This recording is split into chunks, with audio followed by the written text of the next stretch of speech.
Agora, o nosso ministro, o relator, Aldo Rebelo, para passar aí as suas impressões desses últimos anos. Já faz tempo, né? Dos grandes embates aqui nessa casa. Vossa Excelência com a palavra, ministro Aldo.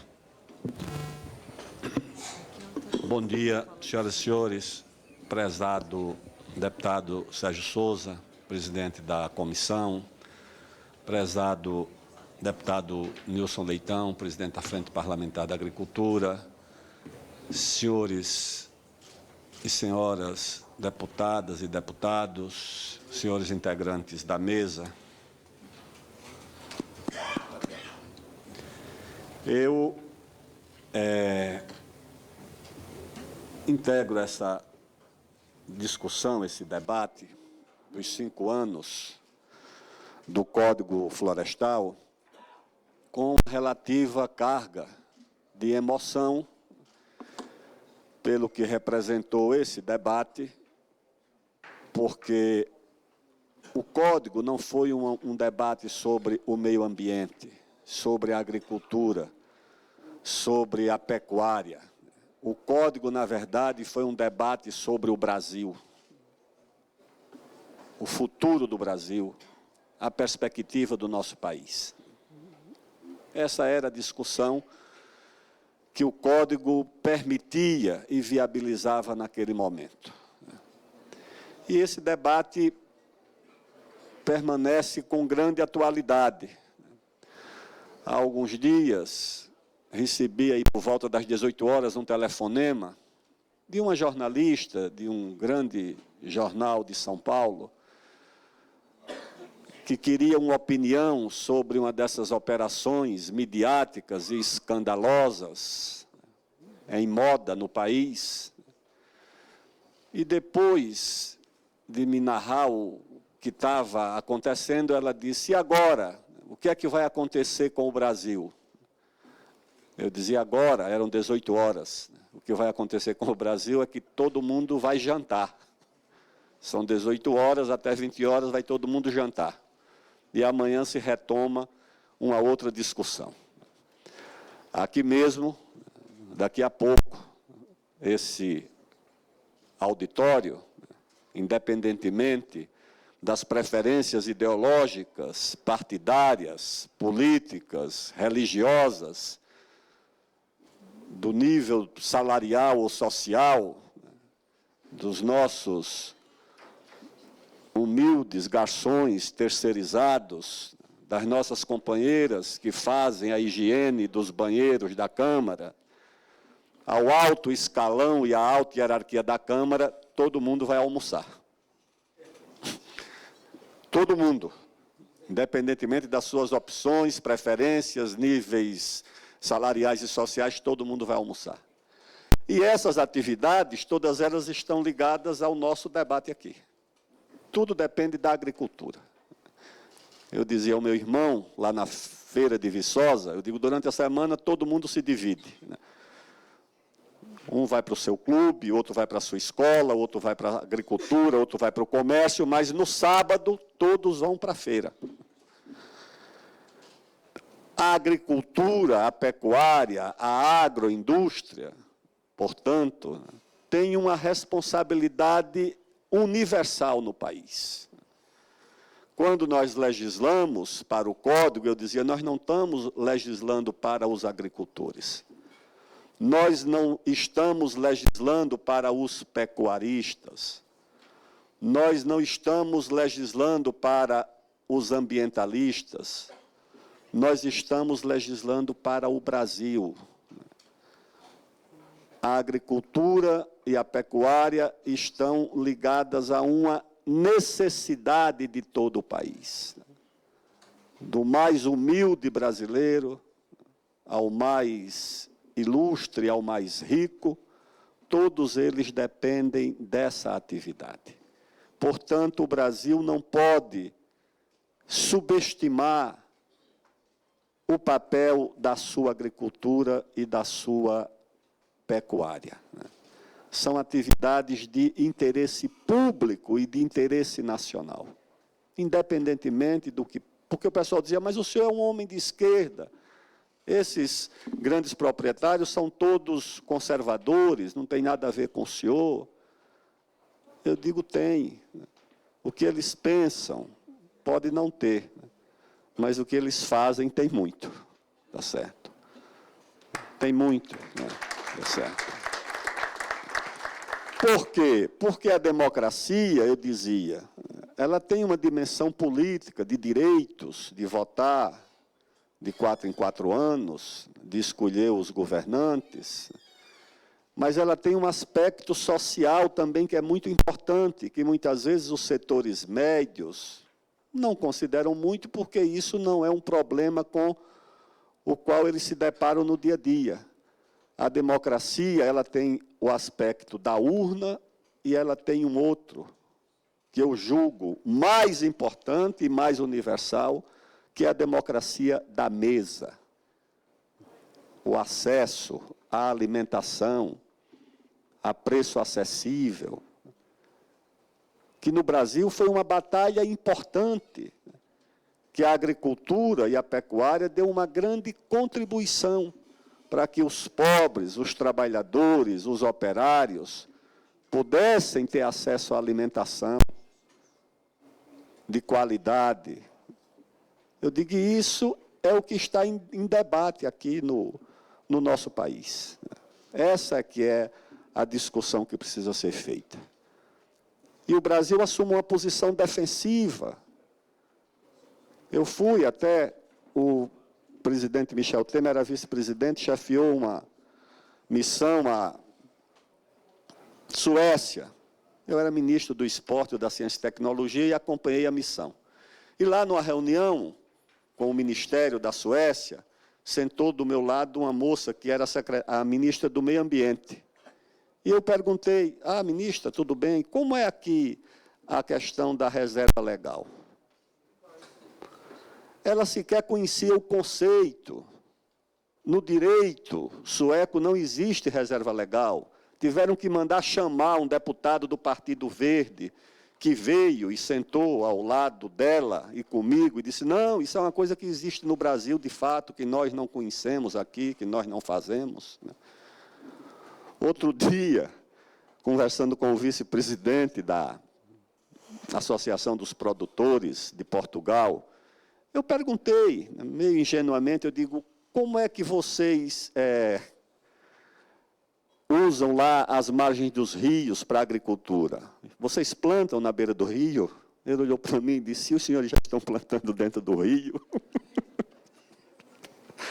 Porque na beira do rio já estava plantado há muito tempo. Eles achavam que nós já estávamos conseguindo plantar dentro do rio. Porque na beira do rio já era o senso comum, era uma coisa absolutamente normal. Então, o Brasil sofria e sofre o cerco, a pressão de interesses muito poderosos, que aqui encontram aliados importantes nas organizações não governamentais, dentro do próprio Estado brasileiro. O Estado brasileiro, em relação à agricultura, à pecuária e à produção agrícola, é um Estado esquizofrênico, porque, ao mesmo tempo em que dispõe de instrumentos como a Embrapa, como o Banco do Brasil, para fazer a política de crédito, ao mesmo tempo, instituições de Estado no Brasil que trabalham contra a agricultura. Eu dizia, nos debates, durante o relatório, que se um agricultor precisa de um advogado, ele tem que contratar e pagar. Se ele for pobre, ele tem que contratar. Se ele for rico, ele tem que contratar. Agora, uma ONG, principalmente internacional, se precisa de um advogado, ela bate às portas do Ministério Público. E ali ela vai encontrar amparo, proteção para qualquer iniciativa contra os agricultores brasileiros. Essa é que é a verdade. Infelizmente, isso continua acontecendo. Quem patrocina as ações diretas de inconstitucionalidade no Supremo? O Ministério Público Federal. que acaba de entrar agora com outras e novas ações. O Ministério Público dos Estados, em São Paulo, há várias ações, lá no Tribunal de Justiça do Estado, de iniciativa do Ministério Público do Estado de São Paulo. Além disso, na época, eu dizia, não é uma coisa absoluta, mas eu dizia na época o seguinte, era o ministro Carlos Mink, que ficou muito bravo quando eu disse que o Ministério do Meio Ambiente era quase que um protetorado estrangeiro dentro do governo brasileiro. Ele era meio brasileiro e meio estrangeiro, dada a influência que as organizações governamentais mantinham dentro do Ministério do Meio Ambiente no Brasil. Não mudou nada, viu? Não mudou nada, continua. Então, não há nenhuma novidade. Havia uma influência muito grande dessas organizações dentro do Ministério do Meio Ambiente, uma instituição do Estado brasileiro. E nós enfrentamos esse debate mediante uma pressão grande das editorias. Os grandes jornais do Brasil têm suas editorias controladas, do ponto de vista das ideias, por essas organizações. Tinha jornalista que pedia ajuda dos instrutores das ONGs para redigir suas matérias. A Folha de São Paulo chegou a atribuir uma tragédia no Rio de Janeiro, que foi um deslizamento no fim de ano, que vitimou muita gente, ao Código Florestal, que nem tinha sido votado. O código nem tinha sido votado e a matéria da Folha dizia que tinha relação o deslizamento, quando era o contrário. E isso tudo nós vivemos e continuamos a viver. Infelizmente, continuamos a viver essa situação. E eu disse lá na CNA, o Assuero lembrou aqui, que aquilo foi um acordo, aquilo foi uma trégua, porque as forças patrióticas que defendem a agricultura, a pecuária, a produção do Brasil como matéria de interesse nacional, obtiveram, porque resistiram, enfrentaram o debate, lutaram, alguns ganhos, algumas conquistas, mas as forças de pressão, dentro e fora do Estado brasileiro, elas também nos impuseram muitos limites. Então, eu dizia, nós conseguimos avanços para trás, à custa de muita concessão para frente. E o resultado está aí. Você vai obrigar, por exemplo, o próprio CAR. Eu vivo em São Paulo, mas conheço o Brasil inteiro. Há produtores do Nordeste, a imensa maioria, que só vieram ter luz nas suas propriedades há 5 ou 6 anos. Não tem água encanada. Não tem um computador em casa. Isso tudo hoje é informatizado. Tudo hoje é informatizado. Quem tenta fazer essa inscrição no CAR tem que entrar em sistemas locais, tem que preencher campos no formulário, tem que entender um pouco de informática ou alguém que entenda isso. O resultado é que no Nordeste, quantos por cento ainda não se cadastraram, Evaristo? Ainda não se cadastraram. E provavelmente os não cadastrados.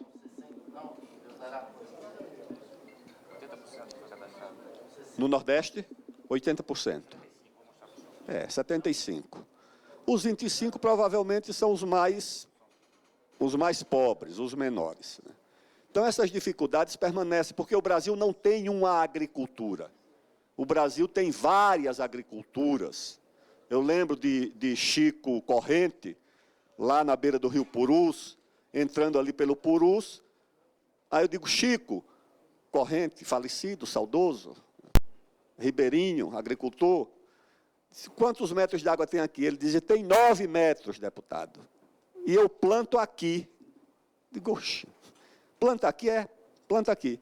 Quando o rio baixa, durante 6 meses, gera essa várzea, ele planta ali. Depois que o rio enche, ele já tem colhido, e é isso que preserva a Amazônia. Por que é que ele não desmata? Porque ele planta na várzea.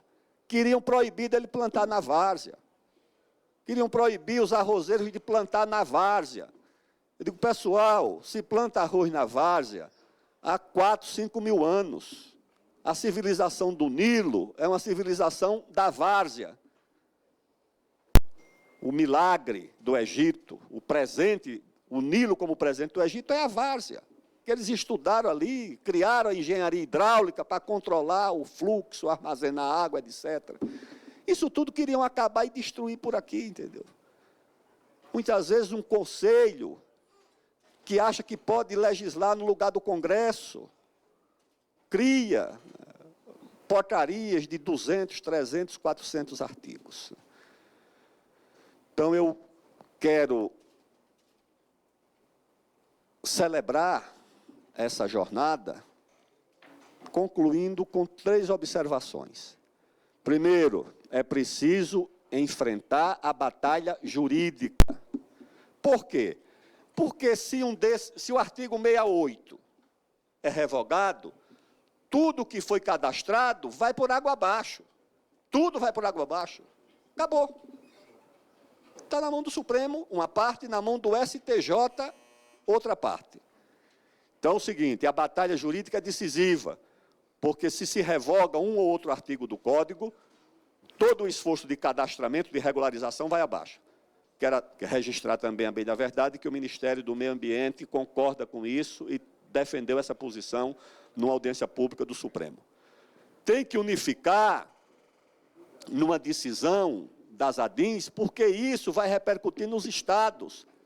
Porque, de fato, cada juiz, provocado pelos promotores, e cada desembargador tem dado decisões diferentes, como alguns acham que o Código vale e outros acham que não.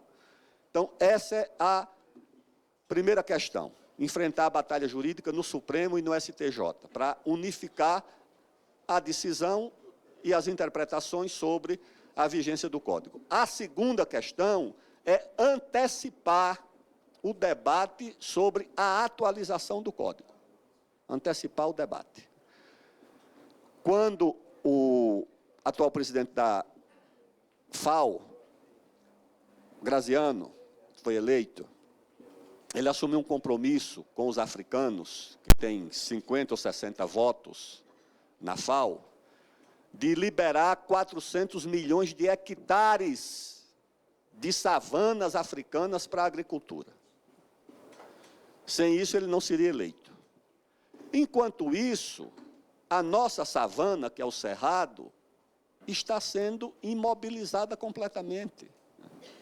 O país que tem a mais promissora fronteira agrícola, pecuária e mineral do mundo, está imobilizado. Isso vai repercutir. Eu digo, olha, esse preço da carne, que permite hoje que ainda um operário em São Paulo possa fazer o seu churrasquinho na laje, dia de sábado, e convidar os amigos para tomar uma cerveja, isso pode estar se acabando, entendeu? Por quê? Porque a pecuária é um instrumento de abertura de fronteira agrícola. Se você não permite mais abertura de fronteira agrícola, a pecuária normalmente vai perdendo espaço para a agricultura. Ela vai cedendo espaço. A agricultura rende mais, então ele vai tirando a pecuária e botando lá a soja, o milho, a laranja, ou sei lá o quê. Então, isso vai impactar no preço da carne. Além de ações como essa recente, né?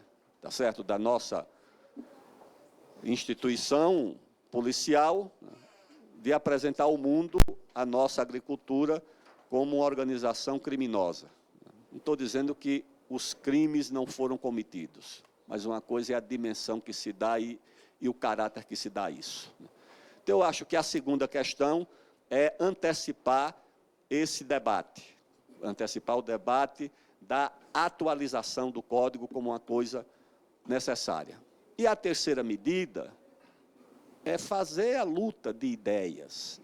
A luta de ideias. Ela permanece. Existe uma batalha mundial em torno da segurança alimentar, em torno do comércio de alimentos. Existe isso. Isso é o que mobiliza, é o que dá dinheiro para essas organizações não governamentais, né, que vivem pelo país afora. Eu era ministro da Defesa, fui lá no Nordeste, o Exército, numa operação Pipa, para entregar água para os sertanejos que estavam passando dificuldade por falta d'água. Acha que tem alguma ONG internacional interessada nisso? Não. Estão todas em Marabá para impedir Giral, Santo Antônio, Belo Monte, para criar problema nas áreas indígenas, tá certo? Estão por ali, né? E com muito dinheiro e com muito recurso. E com pouca fiscalização do Estado brasileiro, tá certo? Que devia ter mais atenção sobre as ações dessas instituições, principalmente na Amazônia, tá certo? Então, parabéns a todos aqueles, ao saudoso Miqueleto, ao Homero Pereira, tá certo? Que já não estão entre nós e que deram também uma contribuição importante, aos funcionários aqui, aos consultores da casa, está ali o Rodrigo, né, e outros. Parabéns, tá bom? Eu vou pedir licença, que eu tenho um compromisso aqui com o nosso presidente Rodrigo Maia e me despeço dos senhores, tá bom? Muito obrigado. Muito bem. Muito obrigado, Aldo Rebelo. Sempre nos abrilhanta e nos chama ao raciocínio, né? Da lógica, do que é correto, do que é certo e do equilíbrio, da sustentabilidade.